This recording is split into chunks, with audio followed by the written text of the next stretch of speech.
Hey guys, how's it going? Welcome. So we have a pair, double trouble. The Sleuth 2.0 Elite Police Security Flashlights, claiming a whopping 300 lumens out of these things. These were actually not on sale. Actually paid $23.99 for the pair. It's kind of like, I just needed one. I don't need two, right? But hey, I guess if I break one, I got a spare. What do you know, eh? Or give one away to a friend. But at least, hey, uses batteries, double A's. So that's cool, 3 modes. So that's going to be our super bright and our dimmer and a strobe, right? And of course, these things have zoom. So let's grab one of these things out of the package and see what these things can actually pull off. I'm actually going to pull them both out of the package because, yeah, I want both of them out.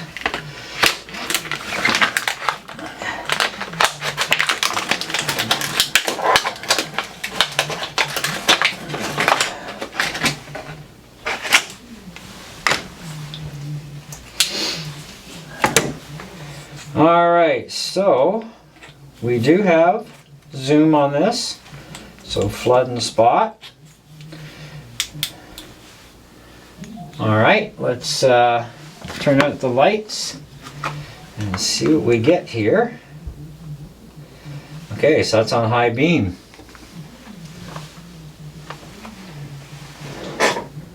So for a 300 lumen rated flashlight, that actually looks pretty good. That's flood. Spot. Really nice spot on there. Still has a little bit of a flood zone to it, but not bad. But flood is definitely pretty good flood. The diameter of the flood, at least at the height I'm at sitting on my chair, we're at about a 4.5 foot across the diameter, so that's not bad. That's decent. Alright, so flood, our high-low, and of course we got our strobe, which is crazy, and it's on, basically goes bright mode.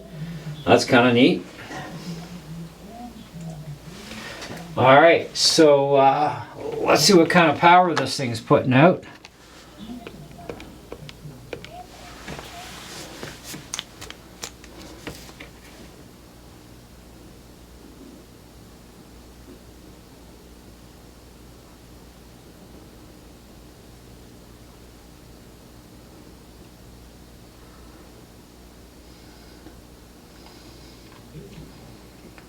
So we're looking at about 580 lumens, really.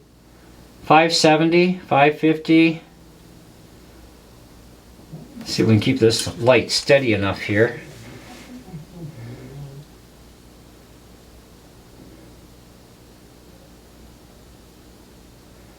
So we're going to call that 500.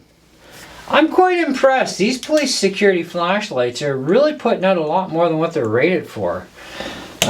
Now, that was the one that was never try me buttoned, because there's always a try me button flashlight somewhere, right? So let's try the one that has been try me'd.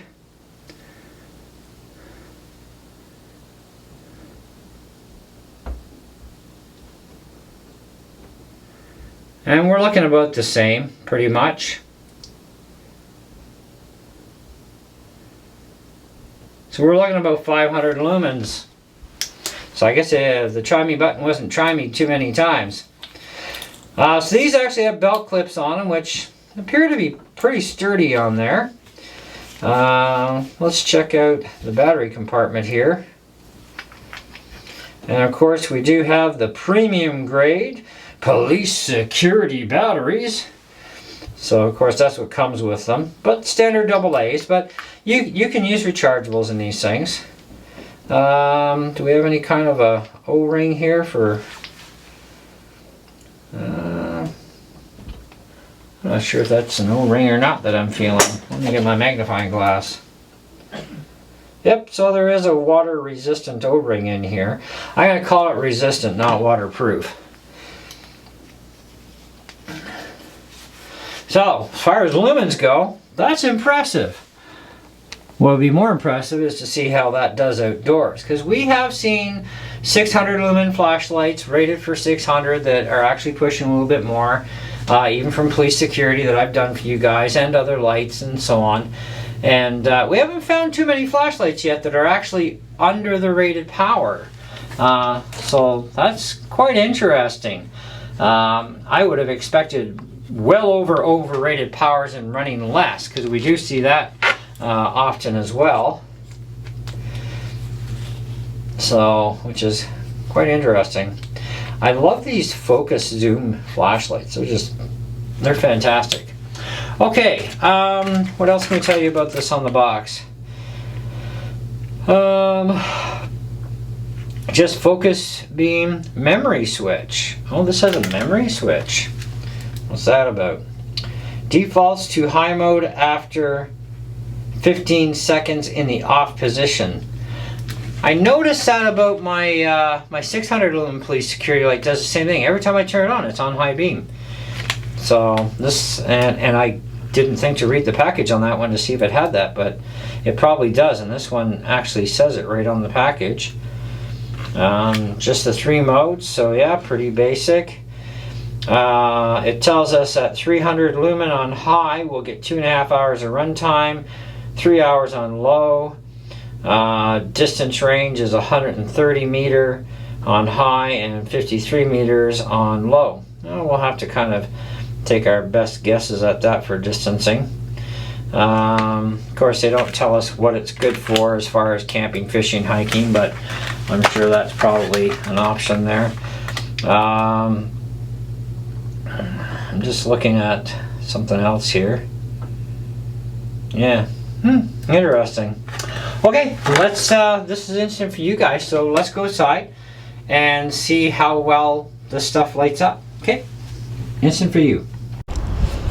Okay, guys, we got our little skinny mini sleuth light out here, and we've done our lumen testing and we've read the box, and you know, this thing. Oh, we got a car coming. This is gonna mess with our video. Hang on. Okay, so make sure brightest setting. There's our brightest setting, spot mode. We're going after the telephone pole. So this is basically where you're seeing the light right now, is more or less near the base bottom, probably about 30 or 40 feet in from the base bottom because of the way the light's hitting. But if we go up towards that transformer, I can actually see the telephone pole. I'm not sure if you guys can, but it's within this line right here where you just start to see the light, and we go up. So, but I can definitely see it, because if I move the light away, I can't see that telephone pole hardly at all. It's like a shadow, but I can get right on it with the light and I can see it. All right, end of the driveway deal.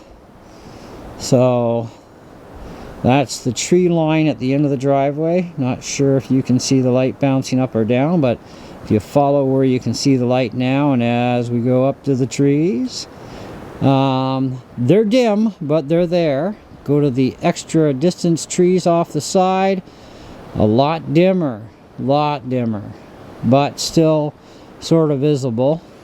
Okay, now let's go into that wonderful flood mode here, and flood mode seems to be not too shabby. I can definitely tell where the end of my driveway is, and I can see the grass. It's dim, but it's there at the end.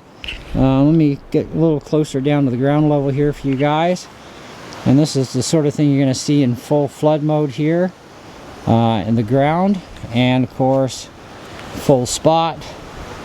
That's what we're going to see as full spot. So as far as camping goes, walking through the bush, certain limitations obviously. Fishing, hiking, well, I think I'd want a little bit more powerful flashlight for the whole hiking thing anyways, especially if you're hiking through the bush. I mean, you really need some bright light because you don't know what kind of animals are in the bush, so probably not a great idea for the hiking portion of life. But you can certainly use these for, like, you know, doing some automotive repair and stuff. Anyway, let's go in the house. We'll finish this off. It's starting to come down with some rain now, so we'll see you back in the house. Alright guys, let's talk about the Sleuth. Ooh, rated for 300 lumens, but definitely does a little bit better. I want to say something here about this whole Lumen thing, because I've been noticing a little bit of a patternal thing. Like if something comes out that's, let's say it's 600 lumens, maybe it's rated for less, or maybe it says it's 600, it actually says it puts out more. I've got that one stubby police security light. It's supposed to be about 600. Actually puts out a pretty good number there. Can't remember the exact number off the top of my head, but it does put out a bit more. That thing is actually really bright. I can light up stuff from well over 300 feet away and see very well. Whereas we get something that's rated for, you know, a little bit less, that says it's putting out actually up to 600 or a little better, doesn't seem to be putting out the same way. And I think that has to do with the depth of the lenses, like the distance from the lens to the light bulb, even when it comes to the whole flood versus it's on the top of my head there. Spot, flood to spot. The diameter, I think, is a big issue, the depth, and the reflective coating on how well it actually projects the beam. It's one thing to lumen test because you got to be somewhat close to the sensor. You've got to get that hot spot from the flashlight right on that sensor properly and cover it. But even if two flashlights that are different physical diameters, like say one's a 1-inch diameter and the other one is, I don't know, 1.5 inches, almost 2 inches, the one that's 2 inches is actually putting out a lot more ability for the light of that rating of what it actually says it's doing. It's kind of interesting. I don't know, it's weird. But anyways, this pair of lights, like I said, they're going to be okay in certain situations, but in others, I wouldn't go hiking with these lights, okay? I mean, they're just not bright enough, especially in the bush. I really wouldn't trust them. They'd be great for doing, like, you know, some stuff under the hood of your car. If you could hold a light in your hand and do something at the same time, they'd work great for that. They'd be great for seeing around the house, getting at certain objects. Definitely get you outdoors to your generator if you have a power outage. So they would be good in a power outage. They would be good to find things inside your car that you lost, and it's, you know, pitch dark outside, and it's like, I need some light, I dropped something on the floor, and you grab your light, and I think they would be good for doing that, and that would not be a problem. They do certainly have their limitations. I do like the memory feature though, so that, you know, when it's off for 15 seconds or more, it defaults right back to that high light, which is nice because we don't want to have to go through setting after setting after setting just to get back to our high light, which we want, right? And I mean, how many people are going to use the low setting on any flashlight? I don't know why they even put them there. Just give us high-end strobe or high-end SOS or high strobe SOS, you know, or just better yet, just off and on, because really, how often are we going to even use SOS? I mean, seriously.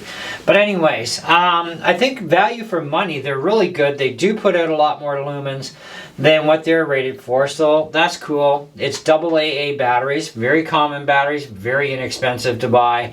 You know, not a big deal.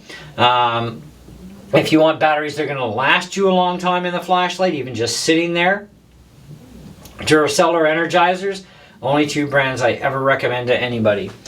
As far as everything else goes, you know, when we're starting to look at the price here, we got a 2-pack for $23.99. I think that's fair. I mean, these are quality flashlights from Police Security. I have no doubt about that. I've had my first police security flashlight my wife bought, for one for me, one for my stepson, both identical, and a lot of features. Actually, it had the blood trail thing and the red light and all that jazz. I actually wouldn't mind buying another one, except the prices of them are ludicrous right now.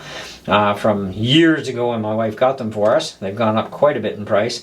So I'm going to wait till they go on sale and I might get another one, because I really found that the red light was handy. And the blue light's kind of fun to mess around with. But anyways, other than that, I think as far as $23.99 goes for a pair, that's a pretty good deal. I mean, if one just completely pukes on you and, you know, it breaks basically, then you got a spare. You know, you're not going to get both of them breaking at the same time. I wouldn't doubt they could handle, you know, being dropped, like, you know, the whole accidental drop kind of thing, not purposely dropping, or smashing them into the ground. I mean, we don't do that sort of thing, not on this channel anyways, unless it's dollar store stuff. Then we'll drop them on the ground, see if they explode, and we've done that already. But they are definitely quality built, and they're good lights. I've no doubt in my mind on that, and I think they're worth the money. Where would we put these things though? Well, for what they can be used for and usefulness for them, in my opinion at least, I'd give them an easy straight out 4 out of 5.